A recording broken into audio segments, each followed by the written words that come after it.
From storyflo, this is your daily audio brief for July 11th. Riley, July 11th. The morning read 10 stories, balanced sourcing throughout. Let's get into it. First, from the Daily Bast. Caitlin Collins grills Scott Jennings on Mitch McConnell's health. Caitlin Collins grilled Scott Jennings on CNN about Mitch McConnell's health after a video surfaced of the senator being rushed to the hospital by ambulance. Jennings claimed he spoke with McConnell on Tuesday, saying the senator called to check in and discuss policy issues like the Iran war. Collins pressed Jennings about whether he informed McConnell about conspiracy theories circulating on social media, and Jennings admitted he didn't. Jennings did concede that there needs to be more transparency about McConnell's health, saying it would have saved the senator's team some grief. Jennings has been in touch with McConnell's staff, but hasn't spoken directly to the senator since their phone call. CNN has distanced itself from Jennings' comments, stating he's not a full-time employee or journalist and doesn't represent the network. Next, second, from the Hindu top, safe pedestrian infrastructure should not come at the cost of the livelihoods, civil society groups. So, there's been a big push to improve pedestrian infrastructure in Bengaluru, which is great, but it's coming at a cost. The city's been cracking down on street vendors, evicting them to make way for these improvements. Now, a group of civil society organizations is speaking out against this, saying that it's not fair to hurt the livelihoods of the urban poor in the process. They're asking the chief minister to put a stop to these eviction drives and find a way to balance infrastructure development with the needs of these vendors.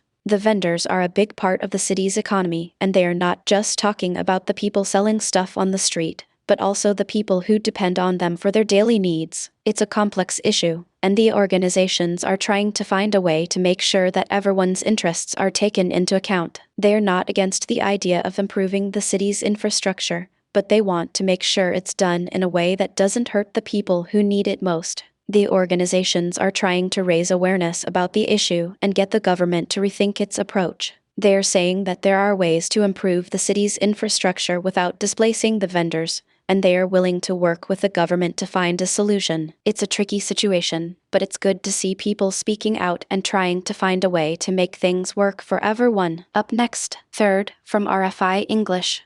England and Norway bosses hail World Cup wonders Holland and Kane. So I was reading up on the England vs Norway World Cup match, and it seems Thomas Tuchel and Ståle Solbakken are both raving about their top scorers. Tuchel thinks Harry Kane's experience and skill will be crucial in the quarterfinal. Solbakken agrees, saying Holland's pace and power are a nightmare for defenders to deal with. They're both pretty confident in their players' abilities, which is no surprise given how well they've been performing so far. Holland's been in top form, scoring consistently throughout the tournament, and Solbakken credits his work ethic and adaptability for his success. Tuchel, on the other hand, is focusing on Kane's experience and leadership, saying he's been a key player for England throughout the World Cup. It's clear both coaches have high hopes for their teams, and it'll be interesting to see how it all plays out on Saturday. Solbakken also mentioned that Holland's ability to play with both feet is a major advantage, allowing him to create scoring opportunities from anywhere on the field. Tuchel, meanwhile, is emphasizing Kane's ability to read the game and make smart decisions, which has been a major factor in England's success so far. It's going to be a tough match, but it's shaping up to be an exciting one. And then, fourth, from the Hindu top, US-Canada bridge threatened by Trump to open July 27. So I just got word that the Gordie Howe International Bridge is set to open on July 27, and this is confirmed by Canada's Ministry of Infrastructure. Apparently, they've got the support of the US government, which is a big deal. The statement doesn't mention anything about Trump specifically, but I know he's been threatening to block the bridge's opening unless certain conditions are met. I'm not sure what those conditions are, but I'm guessing it's related to trade or border security. Anyway, it looks like the bridge is going ahead as planned, and that's a big win for the region. Next, fifth, from the Guardian World. Meta ditches Muse image AI feature because it misses the mark on users' privacy. So, Meta's ditching this AI feature that lets users generate images from public Instagram accounts. It's been live for just a few days, and they are already pulling the plug due to privacy concerns. Apparently, it was meant to be a creative tool that gave users control over their own content, but it ended up missing the mark. A Hollywood union was one of the groups that spoke out against it, saying it didn't align with their values. The thing is, this feature was only available for public accounts, but that didn't seem to matter to everyone. Some people were still uncomfortable with the idea of their content being used to generate new images without their consent. Meta's statement says they are committed to giving users control over their own data, but it looks like this feature just wasn't the way to do it. It's worth noting that this feature was only available on the web, not on the mobile app. And it's not like Meta's getting rid of the AI tech altogether, they're just disabling this specific feature. But for now, users won't be able to generate images from public Instagram accounts using this tool. Up next, 6th, from The Guardian UK.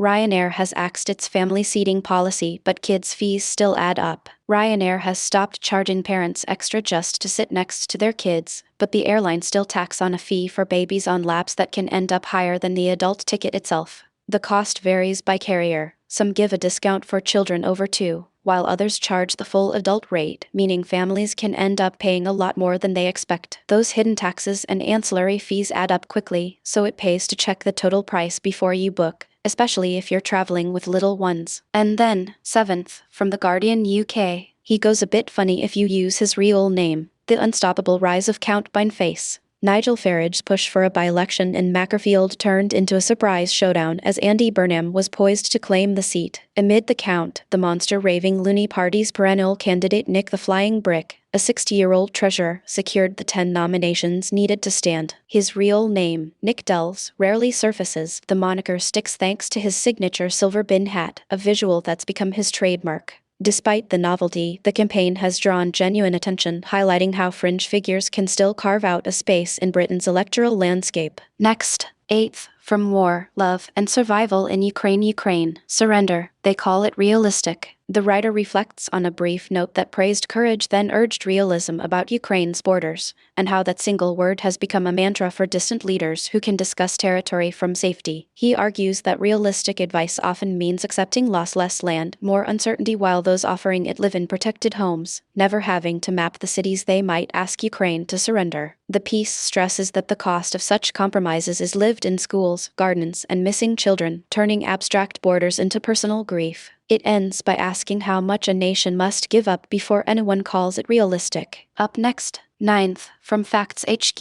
Home sales hit record high. Apple sues OpenAI. NASA wants volunteers. The June report from the National Association of Realtors shows the median price of an existing home hitting an all-time high, sparking fresh debate about whether the market has peaked or will keep climbing. President Trump announced he won't sign the biggest affordable housing bill in decades, but the legislation is set to become law anyway, a move he framed as a protest in favor of a different housing proposal. After earlier dismissing talks with Iran, Trump now says negotiations will resume in Oman, though the future of the Strait of Hormuz remains uncertain as both sides clash over navigation rights. In Houston, federal ICE agents are under investigation after a man was shot through his car window. Witnesses dispute the agency's account, and multiple authorities are probing the incident. Apple has filed a lawsuit against OpenAI and a former senior engineer, alleging theft of trade secrets for new AI-driven devices, while OpenAI maintains it respects other companies' intellectual property. And then, 10th, from The Art of Enchantment, with Dr. Sharon Blackie. Ladies of the Lake. So, the Myth Summer School is back for its second month, focusing on the Ladies of the Lake. Apparently, these stories have been a big part of Arthurian legend, and they are going to be exploring different versions of the characters. The event is live,